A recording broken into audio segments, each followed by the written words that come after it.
ও সাহাবীরা, তোমাদের মানসিকতা যখন এমন, তখন আমার সাথে তোমরা দাঁড়াও, আমার সাথে ওঠো, আমার সাথে চলো জান্নাতের দিকে। রাসূলুল্লাহ বলেন, আমার সাথে চলো বেহেশত। কোন বেহেশত? এমন বেহেশত যে বেহেশতের বিশালতা আর প্রশস্ততা ওই বিশাল আকাশ আর জমিনের চাইতেও বেশি। এই বিরাট জান্নাতের দিকে চলো আমার ফাকামা উমাইর বিন হামাম ওয়া কানা ইয়াকুলু তামার। যুবকেরা, তোমাদের মতো তরুণ, তোমাদের মতো এক যুবক যার নাম উমাইর, তিনি দাঁড়িয়ে গেলেন, হাতে ছিল খোরমা। খোরমা খাচ্ছে, দেখেন বক্তৃতা হয়, মাঠে ওয়াজ নসিহত হয়, আর যুবকেরা দাঁড়ায় দাঁড়ায় বাদাম হয় না।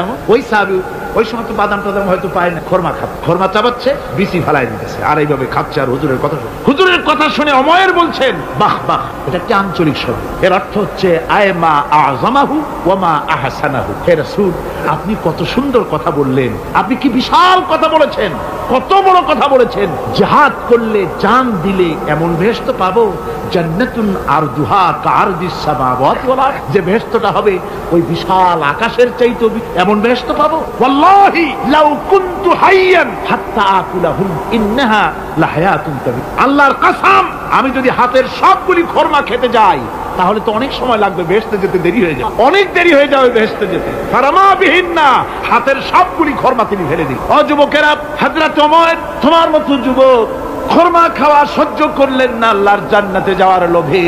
জান্নাতে যেতে দেরি হয়ে যাবে, আল্লাহর সঙ্গে দিদার করতে দেরি হয়ে যাবে, এই মনে করে হাতের খোরমাগুলি ফালায় দিলেন, জিহাদের ময়দানে ঝাঁপায়ে পড়লেন। হাদিস শরীফে এসেছে, উমাইর জিহাদ করে বেশ কিছু কাফেরদেরকে নিহত করে নিজেও শহীদ হয়ে গেলেন। রাসূলুল্লাহ বদরের শাহাদাতের জানাজা করার সময় একজন সাহাবী বলে দিলেন, হুজুর, এই সেই উমাইর, আপনি যখন বেহেশতের কথা বলছিলেন, খোরমাগুলি খাওয়ার তর সহ্য হয় নাই বেহেশতে যাওয়ার জন্য, এই সেই উমাইর। আল্লাহর নবী উমাইরের কাছে দাঁড়ায় আঙ্গুল দিয়ে তার শরীরের দিকে দেখায় বললেন, ইন্নাকা মিন আহলিহা। ও যুবক, যেই বেহেশতের জন্য খোরমা খাওয়ার সময় তুমি পাও নাই, আমি নবী সাক্ষী দিচ্ছি তুমি অবশ্যই সেই বেহেশতের অধিবাসী, ওই বেহেশত তোমার জন্য। সুবহানাল্লাহ। আমার ভাইরা, কিয়ামতের দিন এই জান্নাত আল্লাহ রাব্বুল আলামিন দান করবেন ওই সব লোকদের জন্য যারা জান দিবে, মাল দিবে, রক্ত দিবে আল্লাহর দ্বীনের জন্য। কিসের জন্য? আল্লাহর দ্বীন কায়েমের জন্য। যারা জান মাল ওয়াকফ করে দেবে, জীবনকে উৎসর্গ করে দেবে, তাদের জন্য আল্লাহ পাক এই বিরাট নিয়ামত রেখেছেন। তরুণদের বলতে চাই, যুবকদের বলতে চাই, আর বাতিলের পেছনে ঘুরো না, আর তোমার ওই সব নেতাদের পেছনে ঘুরো না যারা নিজেরাও নামাজ পড়ে না, তোমাকেও নামাজের কথা বলে। ওরা নিজেরা মিথ্যা কথা কয়, তোমরা টের পাও না? কি বলেন, টের পাওয়া যায় না? মারামারি করে নিজেরা আর বদনাম দেয় অপরের উপরে। চোখের সামনে যারা এরকম পারে, চোখের সামনে যারা এরকম পারে, তাহলে রাত দিন 24 ঘন্টা তাদের আমলটা কেমন? এদের পেছনে ঘুরে কোনো লাভ নাই। কোনো লাভ আছে? হ্যাঁ, একটা লাভ আছে। সেই লাভটা হচ্ছে টাটকা কিছু সুখ পেতে পারো, কিছু মদের টাকা, কিছু হোটেলের টাকা, কিছু পরের মেয়ে নিয়ে ঘোরার টাকা, কিছু ভ্রমণের টাকা, কিছু অস্ত্রপাতি, ত্রাস সৃষ্টি করা। আর ত্রাস সৃষ্টি করবা, কয়টা অস্ত্রের মালিক হইছো? যুবক, তরুণ, বিপদগামী তরুণদের বলবো, সরকার অননুমোদিত অস্ত্র যাদের কাছে আছে, শুনে রাখ, এই অস্ত্র কাউকে ক্ষমা করে, এই অস্ত্র কাউকে ক্ষমা করে না। সাপ পোষার মতো, যে সাপ তুমি দুধ কলা দিয়ে পোষো, ওই সাপ তোমাকে আবার দংশন করবে। ওঝা মরে না মরে না? সাপ খেলা যারা দেখায় তারা মরে কিনা? ওই সাপেই তাকে কাটে। সুতরাং গভর্নমেন্ট অনুমোদিত অস্ত্র তোমার কাছে, পাইপ গান, রিভলভার, স্টেন গান, এলএমজি, আদমজি, কত রকমের অস্ত্রপাতি যুবকদের কাছে। ঘুম নাই, সারা রাত অস্ত্র থাকে কাছে, আর কি কি লাল পানি খাইয়া চোখ দুইটা থাকে এত বড় বড়, দেখলেও ভয় করে, মাথায় ভাল্লুকের মতো। মানুষ মারো তোমরা, মানুষ মারো। আহা, যারে মারলা একটুখানি হিউম্যান বিবেক দিয়ে চিন্তা করো। যাকে মেরেছ ওই রাত্রে তার বাড়ির কাছে যাও, ওই রাত্রে গোপনে তার বাড়ির কাছে গিয়ে দেখো তার মা কিভাবে তার সন্তানের জন্য কাঁদতেছে, মায়ের কোলটা খালি হয়েছে বলে কিভাবে কাঁদতেছে, তার বাবা কিভাবে কাঁদতেছে, তার বউ থাকলে কিভাবে ছটফট করতেছে, তার কলিজার টুকরা সন্তান থাকলে কিভাবে আব্বা আব্বা বলে কাঁদতেছে। যারে গুলি করে মেরেছো একবার বাড়ির কাছে গিয়ে কান পাচা শোনো। মনে রাখো যুবক, সন্ত্রাসীরা, শুনে রাখো, অস্ত্র দিয়া মানুষকে যারা মেরেছো, আল্লাহর কসম করে বলি, যেভাবে মেরেছো ওইভাবে তোমাকেও নিহত হতে হবে, কোনো সন্দেহ নাই। বাড়িতে গিয়ে ডায়েরিতে লিখে রাখো আমার কথা। থামুন, বাড়িতে গিয়ে ডায়েরিতে লিখে রাখুন, ডায়েরিতে লিখে রাখুন। যদি তুমি কাউকে হত্যা করে তার বউকে যদি বিধবা বানায় থাকো, তোমার বউ বিধবা হবেই। তুমি যদি কারো ছেলেকে এতিম বানায় থাকো, তোমার ছেলেকে আল্লাহ এতিম বানায় রাস্তায় ভিক্ষা করায় ছাড়বে। তুমি যদি কারো বাপকে মাকে কাঁদায় থাকো, আল্লাহ রাব্বুল আলামিন তোমার মা বাপকে কাঁদাবে। তুমি যদি বেয়নটের খোঁচা দিয়া, ড্যাগারের খোঁচা দিয়া একটা মানুষকে যদি বুক ফেলে থাকো, তোমার বুকটা ঝাঁঝরা করে দেওয়ার মতো অস্ত্র আল্লাহ তৈরি করে রেখেছে। বিশ্বাস করো, বিশ্বাস করো। অননুমোদিত অস্ত্র থানায় জমা দিয়ে দাও, মসজিদে ঢোকো, নামাজ পড়ো, চরিত্রবান হয়ে যাও। তোমাদের প্রতি আমার উদাত্ত দাওয়াত, আমার বুক ভরা দরদ। তোমাদের বিরুদ্ধে আমাদের কোনো বিদ্বেষ নাই, হিংসা নাই, আছে কলিজা বড় দরদ। দেখতে পাচ্ছি জাহান্নামের দিকে যাচ্ছে। এ পথটা কোন দিকের পথ? যারা বলেন কোথার পথ? ওই নেতাদের পিছনে আর চলো না, তওবা করো। ওই নেতাদের পিছনে আর যাবে না যারা তোমাদেরকে টাকা দেয় আর অস্ত্র দেয়, যারা তোমাদেরকে মদ দেয় আর নারী দেয়, ওদের পিছনে আর চলবে না। ওয়াদা করো। যুবকরা কি পারবে ওয়াদা করতে? ওই সব নেতাদের পিছনে জীবনে আর যাবে না। ওয়াদা করতে পারো? হাত উঁচু করে দেখাও যুবকেরা।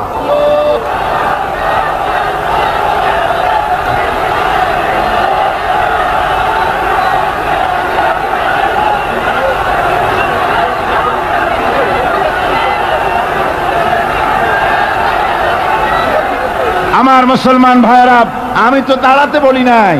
জি জি জি জি জি জি বসেন বসেন। জি, বুঝতে পেরেছি কালকের টেকনিক অবলম্বন করেছেন আপনারা আর কি। এই সুযোগে একটু কোমরটা সোজা করে নিলেন। বুঝতে পেরেছি, আমরা কিছু মাইন্ড করিনি। এখন বসেন, বসেন, তাড়াতাড়ি বসে যান। কথা আমার অনেক, সময় কম, না তাড়াতাড়ি শেষ করব। বসেন। আপনারা না বসলে তো কথা বলতে পারবো না। বসতে হবে। অত্যন্ত জরুরি জরুরি কথা আছে, সে কথাগুলি আমাদের শুনতে হবে। যেহেতু এই মাহফিলের পর আবার আপনাদের সামনে কথা বলতে পারবো, এর কোনো গ্যারান্টি নাই। আছে নাকি কোনো গ্যারান্টি? নাই।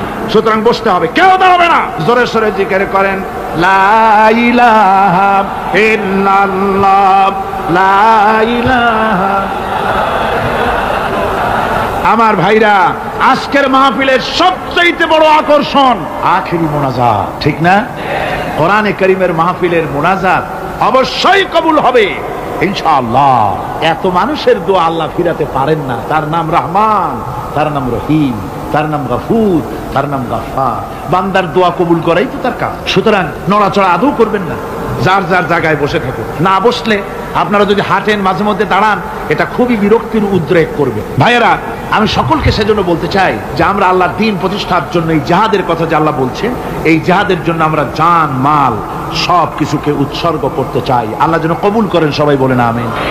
আনন্দ, আরাম আর বিলাসিতায় আমরা আমাদের জীবনকে ভাসায় দিয়ে, যার কারণে আমাদের জিল্লতি। এ মুসলমানদের উরুজ, এ মুসলমানদের তারাক্কি কিভাবে আসছে শুনুন। বিশ্ব কবির ভাষা। বিশ্ব কবি আল্লামা ইকবাল रहमतुल्लाह अलैहि বলেছেন, आ तुझे बताओ तकदीर उमम क्या है, आ तुझे बताओ तकदीर उमम क्या है, शमशेर उसना अव्वल ताऊस और बाबाखीर। এসো আমি তোমাকে এই জাতির উন্নতির কথা শোনাই। এই জাতির উন্নতি তখন হয় যখন এক হাতে থাকে কোরআন আর এক হাতে থাকে তরবারি, তখন হয় জাতির উন্নতি। আর এই জাতি যখন কোরআন আর তরবারি ছেড়ে দিয়ে যখন তানপুরা, বেহালা, সারিন্দা, নারিন্দা, গিটার, ফিটার, সারেগামা, পাদানিসার পেছনে যখন লাগে, কপাল তখনই পড়ে। কপাল পড়ে কখন? তখনই পড়ে। আজ আমাদের টেলিভিশন, আমাদের রেডিও, আমাদের সংস্কৃতি সব সারেগামার সংস্কৃতি। কিসের সংস্কৃতি? আগে তো মুসলমানের ঘরে প্রত্যেক দিন সকাল বেলায় আওয়াজ আসতো মুসলমানদের ঘরে। সকাল বেলায় মুসলমানদের ঘরে ঘরে জানালার ফাঁক দিয়ে আওয়াজ আসতো, বিসমিল্লাহির রহমানির রহিম। সূরা ইয়াসিন, সূরা রহমান ইত্যাদির তেলাওয়াত ভেসে আসতো। এখন আর তেলাওয়াত ভেসে আসে? এখন মুসলমানদের ঘরের থেকে সকাল বেলায় আওয়াজ আসে সারেগামা, পাদানিসা, বাবা খালু, মামু নানা, হাবি জাবি, এই গানের ট্রেডিংগুলি, গানের শব্দগুলি চলে আসে। কোরআন শিখবার জন্য, শিখাবার জন্য ছেলের জন্য যে মৌলবি রাখে, সারা মাস পড়াবে, বেতন 300 টাকা। আর গানের মাস্টার যে গান শিখাবে, রবীন্দ্র সঙ্গীতের প্যানপ্যানানি সুর শিখাবে, নাচ শিখাবে, সপ্তাহে 2 দিন এসে 2 ঘন্টা শিখাবে, বেতন 3000। কপাল পোড়া জাতি। কি পোড়া জাতি? জাতি তার কপাল পুড়ে। কোরআনের সাথে তার সম্পর্ক কম, জিহাদের সাথে সম্পর্ক কম, সম্পর্ক হয়েছে গানের সাথে, সম্পর্ক নাটকের সাথে। তাই আজ আল্লাহর দ্বীন কায়েমের জন্য লড়াইয়ের ময়দানে আসতে হবে। বাংলাদেশে কিন্তু জিহাদের ডাক এসে গেছে। কিসের ডাক এসেছে? জিহাদের ডাক। এই জিহাদে সাড়া দিতে হবে। আমি আগেই বলেছি ওই জিহাদ ওই রকম না যে লাঠি ঠ্যাঙ্গা নিয়ে যাবাই বলে। জিহাদ হচ্ছে বাতিলের বিরুদ্ধে। টেলিভিশনের ভিতরে নাটকের মাধ্যমে ইসলামকে অসম্মান করা হচ্ছে, মুসলমানদের দাড়িকে অসম্মানিত করা হচ্ছে, টুপিকে অসম্মানিত করা হচ্ছে, তারপরে সিনেমার ভিতরে গানের মধ্যে ইসলামকে অপমানিত করা হচ্ছে, যার কারণে এর বিরুদ্ধে জাতি সোচ্চার না হওয়ার কারণে আস্তে আস্তে মুসলমানদের ঈমান কমে যাচ্ছে। বাতিল শক্তিশালী হয়ে আক্রমণ করছে। আপনারা বলেন ভারতের কি ক্ষমতা মসজিদ ভেঙে দেয়? এই পৃথিবী কি মুসলমান কম? জোরে বলেন মুসলমান কম? তাহলে ভারতের বাবরি মসজিদ তারা ভাঙলো কি করে? সাহস পেল কোথায়? সাহস পেয়েছে আমরা আমাদের ঐক্য বিনষ্ট করি, আমাদের ঐক্য ভেঙে ফেলেছি। আমরা একজন আর একজনকে গালি দেই, মুসলমান না বলে গালি দেওয়া হয়। পরস্পরের মহব্বত নাই, স্বীকৃতি নাই, শ্রদ্ধা নাই, ঐক্যবদ্ধভাবে আমরা নাই। আমরা আমাদের চরিত্র নাই, চরিত্র নষ্ট করেছি। ফলে তারা বুঝতে পেরেছে এই মুসলমান সেই মুসলমান নয় যারা জীবনের চাইতে মৃত্যুকে বেশি ভালোবাসতো, যাদের চরিত্র ছিল উন্নত। এরা সেই জাতিরা, এরা মিথ্যা কথা বলে, এরা জুয়া খেলে, এরা মদ খায়, এরা জেনা করে, এরা বদমাশি করে। এদের সেই চরিত্র নাই যেই চরিত্রের বলে আমাদের অপকর্মের মোকাবেলা করতে পারে। এই বিশ্বাস নিয়ে তারা বাবরি মসজিদের উপরে হামলা করে। বাবরি মসজিদ ভাঙলো। মসজিদের উপরে যখন শাবল মারা হচ্ছিল, কেবল নিউজ নেটওয়ার্কের মাধ্যমে আমরা এই দৃশ্য দেখেছি, টেলিভিশনের পর্দায় দেখেছি শাবল মারা হচ্ছে। তখন মনে হচ্ছিল শাবল তো মসজিদের উপরে পড়ছে না, শাবল যেন পড়ছে পৃথিবীর 125 কোটি মুসলমানের কলিজার উপরে। ভারত মসজিদ ভেঙে দিল। এরপরে এই মসজিদ ভাঙলো বিজেপি, শিবসেনা সহযোগিতা করলো ভারতের প্রধানমন্ত্রী নরপশুরাও।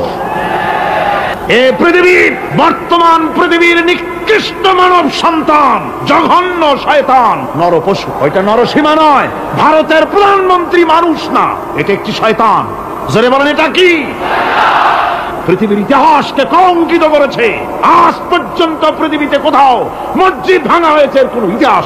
আর ভারতের বেয়াদব সরকার বাংলাদেশে যখন সংসদে ভারতীয় এজেন্টদের প্রতিবাদের মোকাবেলায় যখন ভারতের এই কাজের নিন্দা জানানো হলো, ভারতের বেয়াদব সরকার তখন বলছে বাংলাদেশের গতিবিধির উপরে আমরা কড়া নজর রাখছি। বেটা বেয়াদব, বাংলাদেশ কি তোমার ভুটান না সিকিম? বাংলাদেশের উপরে কড়া নজর রাখার অধিকার তোমার নাই। এই পৃথিবীতে বাংলাদেশের সবচাইতে বড় দুশ্মন ভারত। সবচাইতে বড় দুশ্মন কে?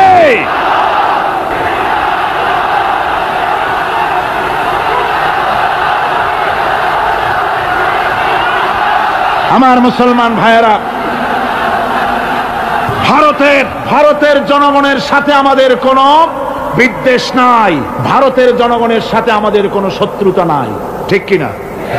আমাদের দুশ্মনী নরপশুর সাথে। তুমি একটা সরকার, তোমার হাতে রয়েছে সেনাবাহিনী, তোমার সাথে বিএসএফ, তোমার হাতে ল্যান্ড ফোর্স, এয়ার ফোর্স, সব বাহিনী তোমার হাতে। মসজিদ ভাঙে চোখের সামনে, তোমার বাহিনীর লোকেরা অস্ত্র নিয়ে দাঁড়িয়ে থাকে, একটা ফাঁকা গুলিও করলো না। করছে একটা ফাঁকা গুলি? মুসলমানেরা প্রতিবাদ করলো।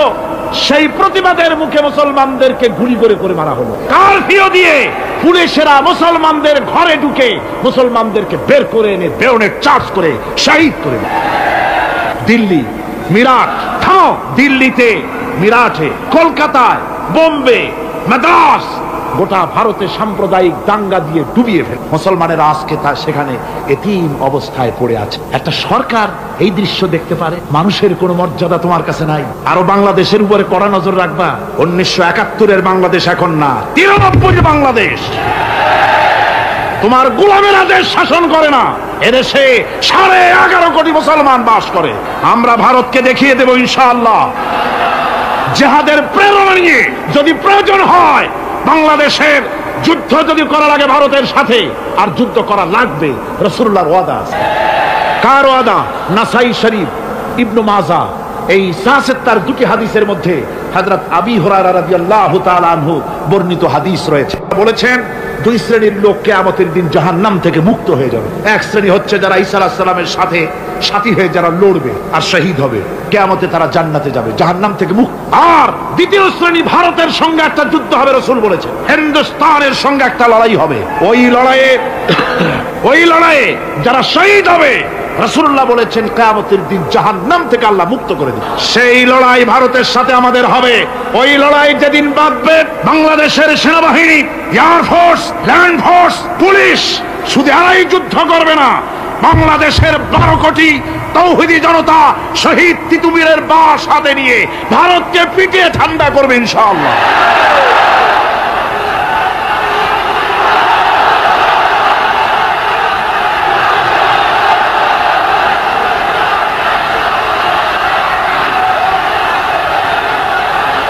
আমার দেশে ভারতের মসজিদ ভাঙার প্রতিবাদে আমাদের দেশে একটা হিন্দুও মরে নাই, কথা ঠিক কিনা কন?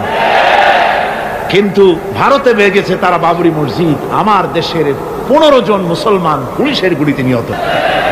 আমার দেশে হিন্দু মরে নাই। তোমরা আমার দেশে, সেখানে আমার মুসলমান মেরে। হযরত আব্দুল্লাহ বিন ওমর রাদিয়াল্লাহু তাআলা আনহু বলছেন যে আমি রাসূলের সঙ্গে কাবা শরীফ তাওয়াফ করতেছিলাম। আমি বলতে শুনলাম রাসূল বলছেন, হে কাবা, তোমার কত মর্যাদা, তোমার কত সম্মান, তুমি কত মহান, তোমার কত ইজ্জত।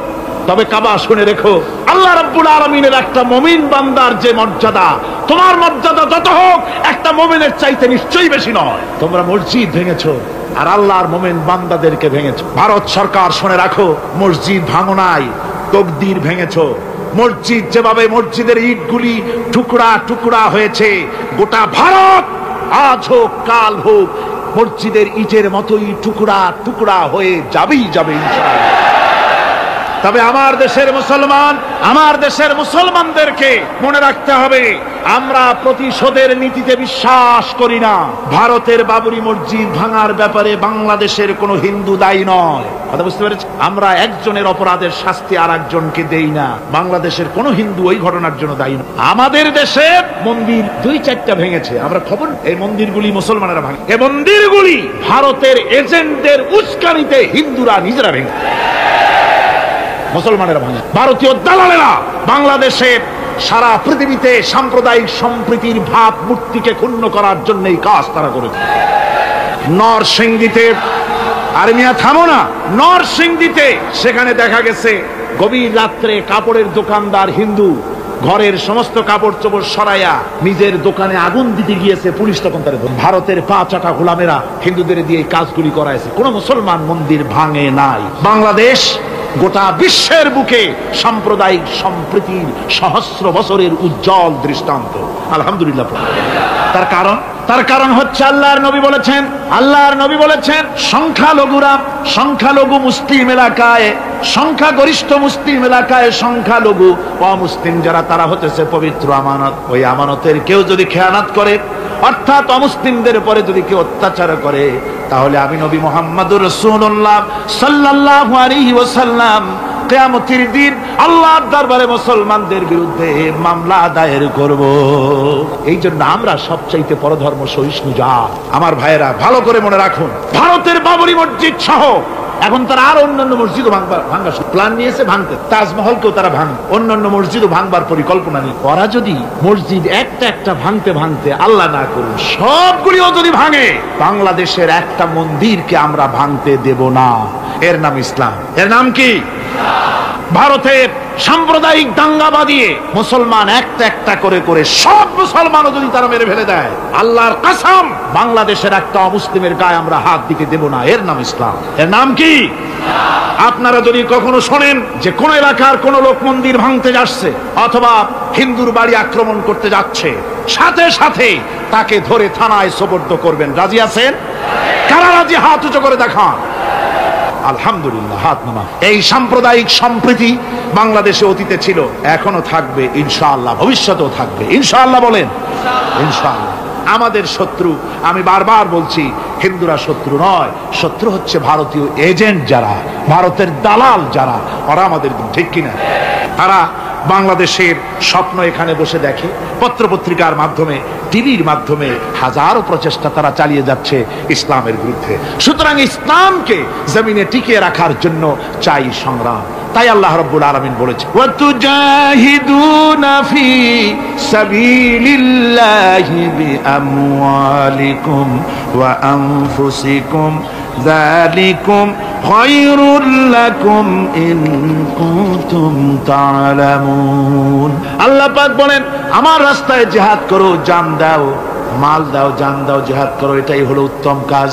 যদি তোমরা ইসলাম বুঝে থাকো এটাই তোমাদের জন্য কল্যাণকর। আগে বলেছেন মালের কথা, পরে জানের কথা। আগে কোনটা? মাল, পরে জান। যেহেতু আমরা জানের চাইতে মালের মহব্বত করি বসি, ঠিক কিনা? তো মালের মহব্বত করি বেশি, আমরা কথায় কথায় বলি আরে ভাই দরকার যদি হয় জানটা দিয়ে দিব, আর জান যদি দিয়েই দেন তো মালটা তো থেকেই গেল।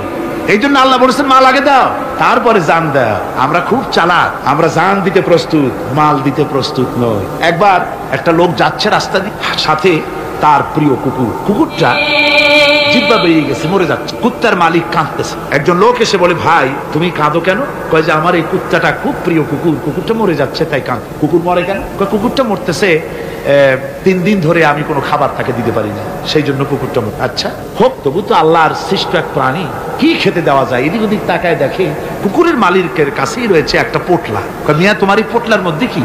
কয় পোটলার মধ্যে হালুয়া আর রুটি। তোমার পোটলার মধ্যে হালুয়া আছে, রুটি আছে, কুত্তা মরে ক্ষুধার জ্বালায় তুমি সেটি কান্দো, ওর থেকে এক টুকরা রুটি দিলেই তো কুত্তা বাঁচে। কুত্তার মালিক বলছে, মিয়া সাহেব ওই সব ফতো আমার শুনেন, এগুলো আমি খুব জানি। রুটি আর হালুয়া দিলেই তো আমার পয়সা খরচ হবে, ওর দরদে যে কাঁদতেছি এর জন্য তার পয়সা খরচ হচ্ছে না। আমাদের অবস্থা কিন্তু তাই হয়ে, ইসলাম বিদায় হয়ে যায়, যাক না, কিন্তু আমি কাঁদবো, পয়সা দিব না।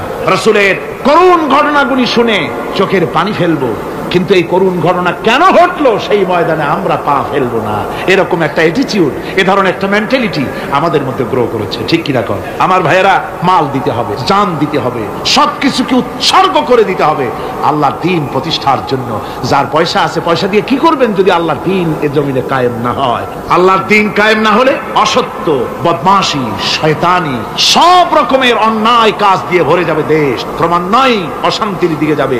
শান্তি আসবে কেবলমাত্র ইসলাম প্রতিষ্ঠা হলে পরে। আমাদের অবস্থা হলো যে আমরা ওই কুফাবাসীদের মতো, তাদের মতো, কুফাবাসীদের মতো। কুফাবাসীরা হযরত ইমাম হোসেনের জন্য দারুণ ভাবে কেঁদেছে, ঠিক কিনা? কুফাবাসীরা ইমাম হোসেনকে দাওয়াত দিছিল কারা? কুফাবাসীরা।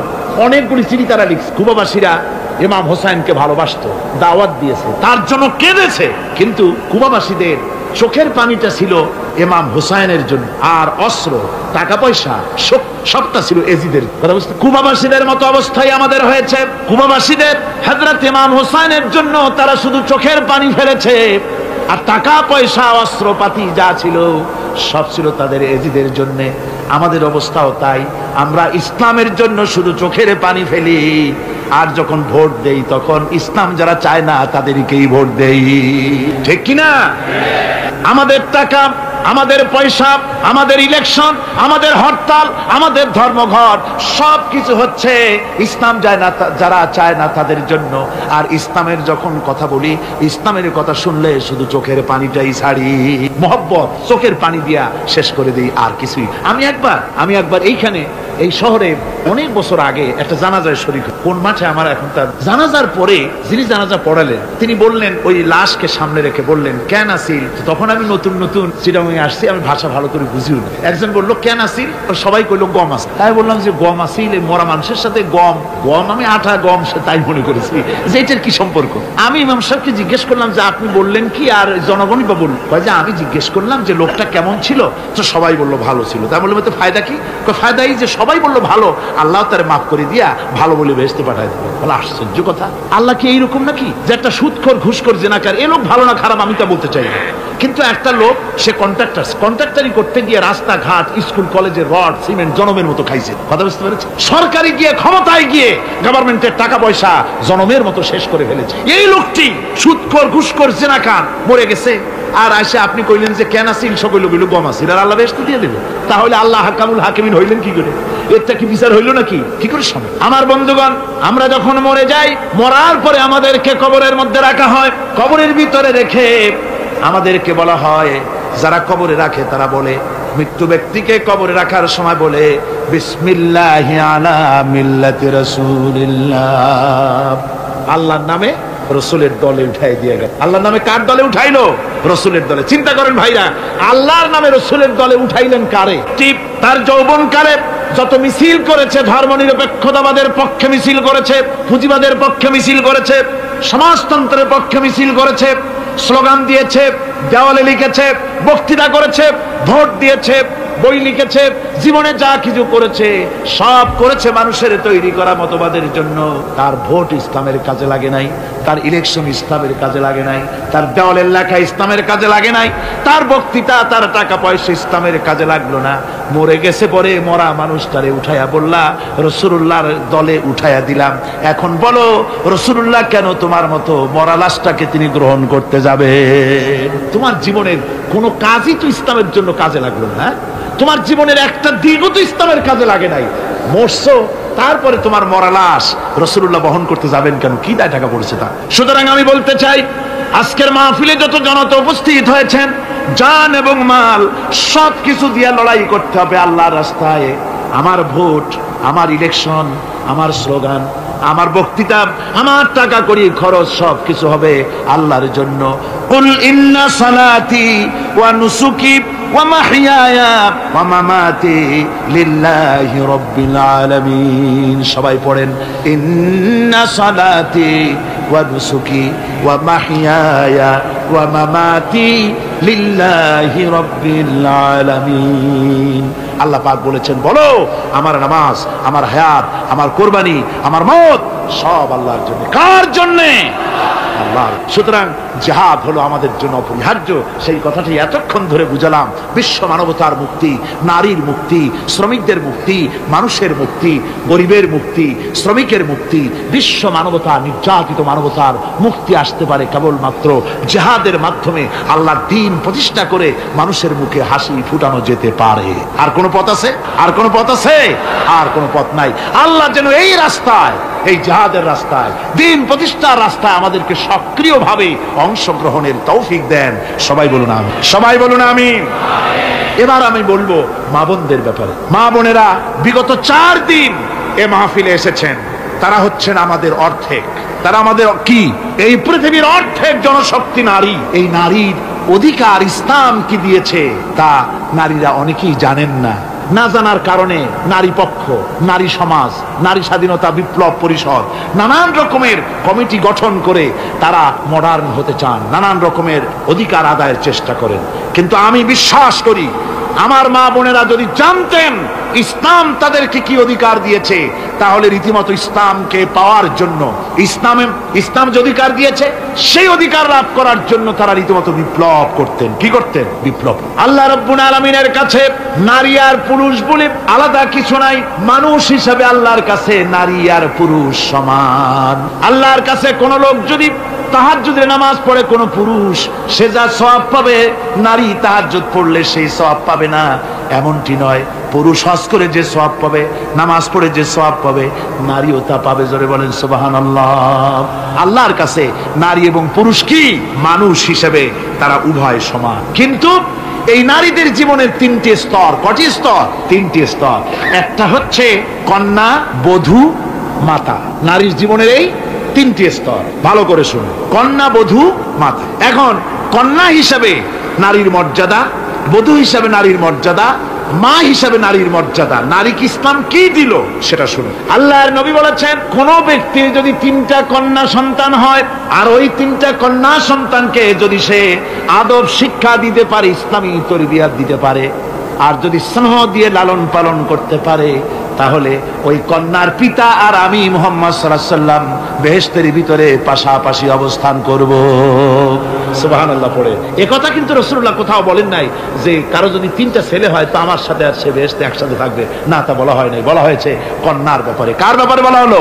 ভালো করে শুনুন। রাসূলুল্লাহ বলছেন, কোন ঘরে যখন একটি সন্তান, একটি কন্যা সন্তান জন্মগ্রহণ করে, তখন একজন ফেরেশতা সেই ঘরে ঢোকে। একজন রহমতের ফেরেশতা আসে। ওই রহমতের ফেরেশতা ঘরের মধ্যে ঢুকে বলে, আসসালামু আলাইকুম ইয়া আহলাল বাইত হে ঘরের মালিকের আল্লাহর রহমত তোমাদের উপরে বর্ষিত হোক।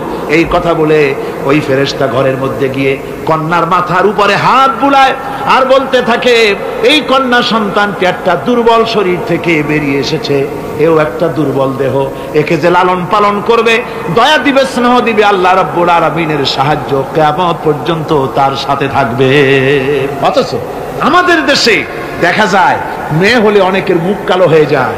বন্ধুরা জিজ্ঞেস করে, মিয়া শুনছিলাম তোমার বোন নাকি বাচ্চা হবে, তা অনেক মাস হয়ে গেল, কোনো খবর টবর তো পাইলাম না। কয় যে ভাই আশা করছিলাম যা তা হয় নাই, সেই জন্য টেলিফোনও করি নাই। কি হয়েছে বলে, একটা মেয়ে হয়ে। আছে না এরকম কপাল পোড়া? আছে কিনা কন?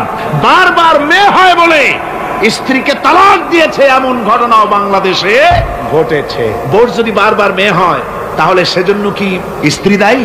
যদি মানুষের জন্য দায়ী হয় মেয়ে বারবার হওয়ার জন্য, তাহলে তুমি স্বামী, তুমি তুলসী দুধের দোয়া তুলসী পাতা হলে কি করে? তুমিও তো দায়ী তার জন্য। আসলে স্বামী স্ত্রী মেয়ে হওয়ার জন্য, ছেলে হওয়ার জন্য কেউ দায়ী। এ কোরআনে কারিমে রব্বুল আলামিন বলেছেন, আমি যাকে খুশি শুধু ছেলে দেই, যাকে খুশি শুধু মেয়ে দেই, যাকে খুশি তাকে ছেলেও দেই, মেয়েও দেই, আবার যাকে খুশি আমি কিছুই দেই না। আমার কুদরত। সুতরাং এতে মন কালা করার। নবীজি বলেছেন, কন্যার পিতাদেরকে গালি দিও না। অনেকে টিটকারি করে, বারবার মেয়ে হয় ছেলে একটাও হয় না, সেই জন্য টিটকারি বটকারি করে।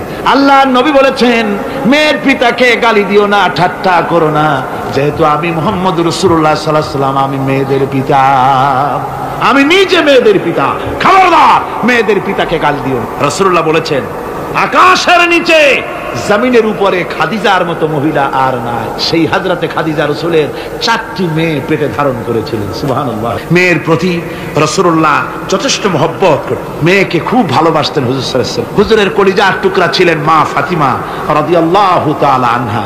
হুজুর যখন কোথাও যেতেন সকলের শেষে দেখা করতেন ফাতেমার সঙ্গে, আর বিদেশ থেকে সফর করে এসে সকলের আগে দেখা করতেন ফাতেমার সঙ্গে। সুবহানাল্লাহ। রাসূলুল্লাহ আরো বলেছেন, তোমরা যখন বাজারে যাবে বা ব্যবসা করতে যাবে বা বিদেশে যাবে, আসার সময় যে সব হাদিয়া নিয়ে আসো। আমরা যখন বাইরে যাই, বাজারে যাই, কিছু হাদিয়া আনি না? জামা কাপড়, চকলেট ইত্যাদি আমরা আনি। রাসূলুল্লাহ বলেছেন, হাদিয়াগুলি তোমরা যারা বিদেশে যাও, বাজারে যাও, হাদিয়া আনবে, আর এনে ঘরের মধ্যে ঢুকে তা শুরু করবে মেয়েকে দিয়ে। প্রথমে দেবে মেয়েকে। সুবহানাল্লাহ। মেয়ের মর্যাদা ইসলামে সব চাইতে বেশি। কোন যুগে? যে যুগে মেয়ে হলে পরেই মাটির নিচে ঘিরে রাখতো, আছাড় মেরে মেরে ফেলে দিত। কোন অপরাধে তাদেরকে হত্যা করা হলো? আল্লাহ পাক কোরআনে কারীমে, তাদের অপরাধ আর কিছু না, তারা নারী, এই জন্য তাদেরকে মেরে ফেলা হতো। রাসূলুল্লাহ তাদের ইজ্জত দিলেন। সুবহানাল্লাহ। রাসূলুল্লাহ সম্মান দিলেন, ইজ্জত দিলেন তাদের। কন্যা হিসাবে নারীর এই মর্যাদা। ফাতেমাকে রাসূল এত ভালোবাসতেন, ইন্তেকালের সময় হযরত ফাতেমা কাঁদতে কাঁদতে বেহুশ হয়ে যাওয়ার উপক্রম হয়ে গেল। রাসূলুল্লাহ হযরত ফাতেমাকে ইশারা দিলেন, হযরত ফাতেমা তার কান নিয়ে রাসূলুল্লাহর মুখের কাছে লাগাই দিলেন। আল্লাহ নবী কি যেন বললেন কানে কানে, হযরত ফাতেমার কান্না বন্ধ হয়ে গেল। হযরত আয়েশা বলেন, মা রাসূলুল্লাহ তোমার কানে কানে কি বললো আর তোমার কান্না বন্ধ হয়ে গেল? হযরত ফাতেমা বলেন, ইয়া আম্মা জান, আমার আব্বা আমার কানে কানে বললো, মা ফাতেমা তুই কাঁদিস না, তোর কান্না আমার বরদাস্ত হয় না, তোমাকে কাঁদতে হবে না, আমি তোমাকে সুসংবাদ দিয়ে যেতেছি, আমি মরে যাওয়ার পর সর্বপ্রথম তোমার সাথে আমার দেখা হবে। রাসূলুল্লাহর এই ভবিষ্যৎবাণী হযরত ফাতেমা বুঝতে পেরেছেন যে হুজুরের ইন্তেকালের পরে আমার বেশি দেরি হবে না, আমিও তাড়াতাড়ি হুজুরের সাথে শামিল হতে পারবো। হুজুরের ইন্তেকালের 6 মাস পরেই হযরত ফাতেমা রাদিয়াল্লাহু তাআলা আনহা ইন্তেকাল করেছেন। কন্যা হিসেবে নারীর মর্যাদা ইসলাম অনেক অনেক গুণে বাড়িয়ে। এই কন্যা শিশু, কৈশোর, যৌবন পেরিয়ে যখন যৌবনে তার বিয়ে হয়ে যায়, আল্লাহ রাব্বুল আলামিন তখন বলেন, ওয়া মিন আয়াতিহি আন খালাকা লাকুম মিন আনফুসিকুম আজওয়াজান লিতাসকুনু ইলাইহা ওয়া জাআলা বাইনাকুম মাওয়াদ্দাতান ওয়া রাহমা। আল্লাহ পাক বলেন, আমার নিদর্শনের ভিতরে এটাও একটি নিদর্শন যে আমি তোমাদের থেকে তোমাদের জোড়া তৈরি করেছি, তোমাদের স্ত্রীদেরকে তৈরি করেছি, তোমাদের সাথে তোমাদের স্ত্রীর ভালোবাসা সৃষ্টি করেছি, মহব্বত সৃষ্টি করেছি। এই মহব্বত আমি আল্লাহ তৈরি করেছি। আর যখন বুড়ো হয়ে যায় মানুষ, স্বামী স্ত্রী যখন বুড়ার বুড়ি হয়, তখন আর ভালোবাসা থাকে না, তখন ওই ভালোবাসা সহৃদয়তার করুণায় আমি আল্লাহ পরিণত করে দেই। বুড়ার জন্য তখন বুড়ি ছাড়া আর উপায় নাই, বুড়িরও আর বুড়া ছাড়া উপায় নাই। তখন ভালোবাসা কোনো বিশেষ কোনো লক্ষ্য নিয়ে ভালোবাসা নয়, তখন একের উপরে অন্য একদম নির্ভরশীল হয়ে পড়ে। আল্লাহ পাক বলেন এই অবস্থা আমি আল্লাহ সৃষ্টি করে দেই। সুবহানাল্লাহ। আল্লাহ পাক বলছেন নারীদের উপরে, নারীদের সাথে, স্ত্রীদের সাথে ভালো ব্যবহার করো। তার কোন ব্যাপারে যদি মনটা তোমার কখনো খারাপ হয়, কোরআন শরীফের মধ্যে আল্লাহ পাক বলে দিয়েছেন পরিষ্কার করে যে কখনো তার সাথে খারাপ ব্যবহার করো না। যদি কখনো মন খারাপ হয় তাহলে চূড়ান্ত কোনো সিদ্ধান্ত নিতে যেও না, বরং তোমার জীবনে ওই স্ত্রীর অনেক অবদান আছে, সেসব কথা মনে করে এই সামান্য কিছু ভুলে যাও। আল্লাহ চান স্বামী স্ত্রীর মহব্বত টিকে থাকুক। আল্লাহ পাকের কাছে তালাক হচ্ছে ঘৃণিত, সবচাইতে ঘৃণিত হালাল হচ্ছে দুইটা, একটা হচ্ছে ভিক্ষাবৃত্তি আর একটা হচ্ছে তালাক।